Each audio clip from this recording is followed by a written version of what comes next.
guys, the boat racing of the week, and I think I can't remember which of you was on the same side as me, taking Oregon minus the points, and which of you took Colorado to cover. But number 10, I took Oregon. Colorado. Yeah, okay. So maybe not the best To take cover, ever, not to win. You didn't call them outright like some Yeah, people not outright. No. I did not that call are them outright. getting old text exposed today. Yeah. But those stats that are on your screen right now, if you're on YouTube or over on Twitter, are alarming, right? 522 total yards of offense. It could have been so much worse for Oregon. Just a shade under 200 for Colorado. Oregon absolutely destroyed Colorado in every aspect of this game. And Dan Lanning made it very clear that they were out for blood today. They wanted to make a statement and win. Now, and I've already written this for our article headlines and review. The easy reaction and the common reaction that you're going to get on sports talk radio this week is some sort of regression back to the mean. Oh, well, Deion Sanders has his flaws. And is this Colorado team overrated? Have we misjudged them?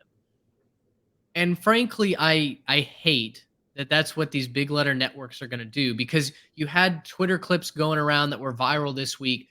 Some of the stupidest takes I've ever heard on Fox's network, saying, one, that Colorado was an elite team, two, that this Oregon team was not one of the better Oregon teams that they've fielded in the last several years. This is the best Oregon team since 2014.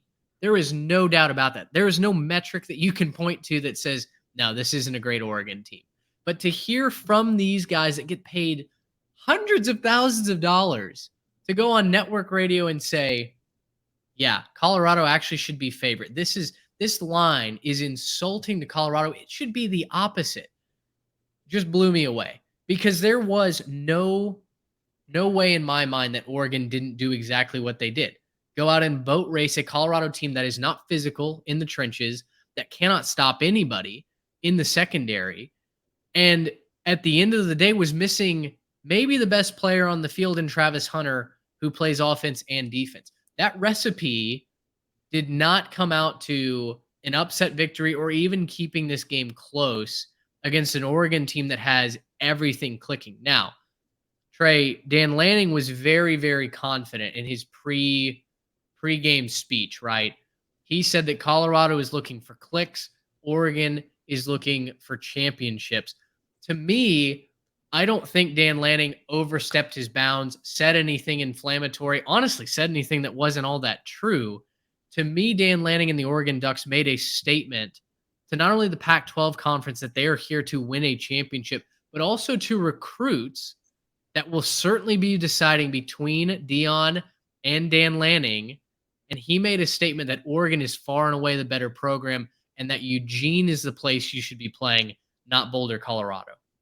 Yeah, all is fair in love and recruiting, right? And every West Coast kid that's worth anything is going to have USC, Oregon, Colorado, and maybe UCLA or one other school out west in their top five at the end of the day, right?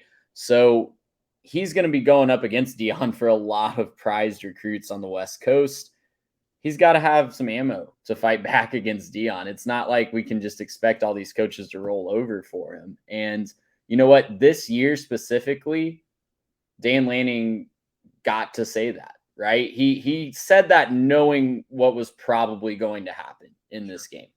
And it's ironic because he knew that was going to go viral. He knew the ESPN cameras were in the room.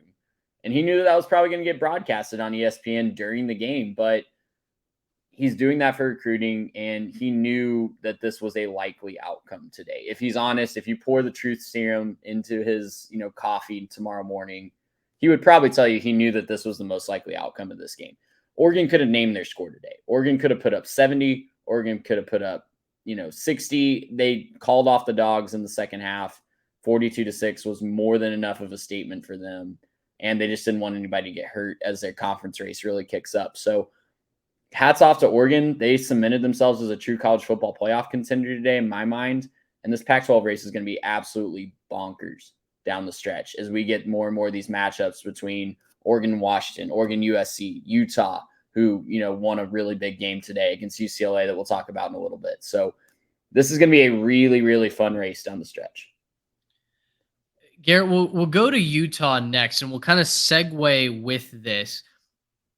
Take us inside what Utah puts on the field from a defensive standpoint, and compare it to what Oregon does offensively. If those two teams were to meet on a neutral site tomorrow, which team do you like and why? Oregon, because I don't think Cam Rising's healthy tomorrow. That's Sure. that's kind of my go-to right now on that game. Look, and I was saving this for the show, but I want us to probably, for the next preview show, I think it'd be interesting to lead off with each of our individual top 10s, because right now you're gonna have a hard time telling me why Oregon is not the best team in the nation after what I just saw. I think that they've probably put themselves up there. I don't think today had very much to do with Colorado. I think Colorado is still the team that we saw. This is a team that, and I want to go ahead and rewind this, put up loads of points against TCU, loads of points against Nebraska. And yeah, they were in a dogfight with Colorado State, but they still scored a bunch. This is a team that proved that they can move the football. They proved that they can do what they need to do on offense. And yeah, they can't do anything on defense. I knew that was going to be why Oregon won this game, but I thought they'd keep it close and lose by 10 points, 14 points, because ultimately Oregon would just have the dogs to run faster. And what happened? Oregon destroyed them. Across the board defensively, Oregon was able to get pressure on the quarterback whenever they felt like it. They tackled well in space. They covered extremely well. I mean, everything that you'd want them to do, they played with the intensity that you want to see on a defense. They played well as a unit. They were flying to the ball. I mean, Oregon impressed me with their defense more than anything else. I knew everyone was going to talk about the offense coming on here, and the offense was impressive, right? They could have done whatever they wanted to.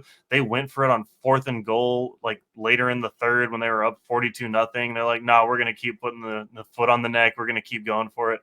And I appreciate that. Don't get me wrong. And I did tweet out that Dan Lanning is a BAMF, and if you want to go look up what that means, feel free. But look, I love that attitude. I love what this is. But Dan Lanning wants to make a statement here, right? There's a reason they went and put 81 on Portland State. There's a reason they went and put up 42-6 on these guys before they finally decided to stop. It's because Dan Lanning has his team focused, and they are ruthless. I'm going to take that over probably anybody else right now. And look, I'm not trying to overhype Oregon just based on one result. I'm trying to say I'm looking at what they're doing. I'm looking at what they've been doing so far this season, and I think this is one of the best teams, if not the best team in the country. Now, I might have to step back and say, well, actually, when I really think about it, it's somebody else. But Oregon's going to be in my top 2 or 3 right now. I think that they're clearly the best team in the Pac-12 after that performance, and I think that you're going to start to find out why once they start going up against some of these other big dogs too. I would pick them over Utah right now. If Cam Rising comes back, it becomes interesting, though I don't necessarily know that it matters, but they would beat Utah right now.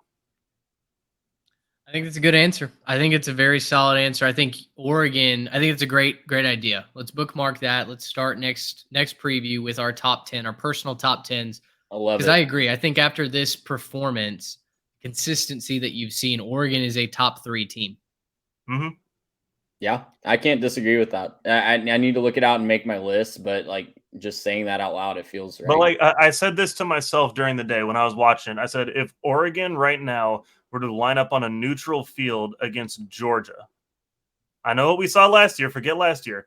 But what we've seen out of Georgia on offense and maybe some of the inconsistencies and the new quarterback, it's not that hard of a it's not that much of a jump to try to say that Oregon would win that game on a neutral field against Georgia. And I think Bo Nix is a different player than he was in that game. Absolutely. Bo Nix was a different player in Atlanta, Georgia last year than he is right now. Gracious, power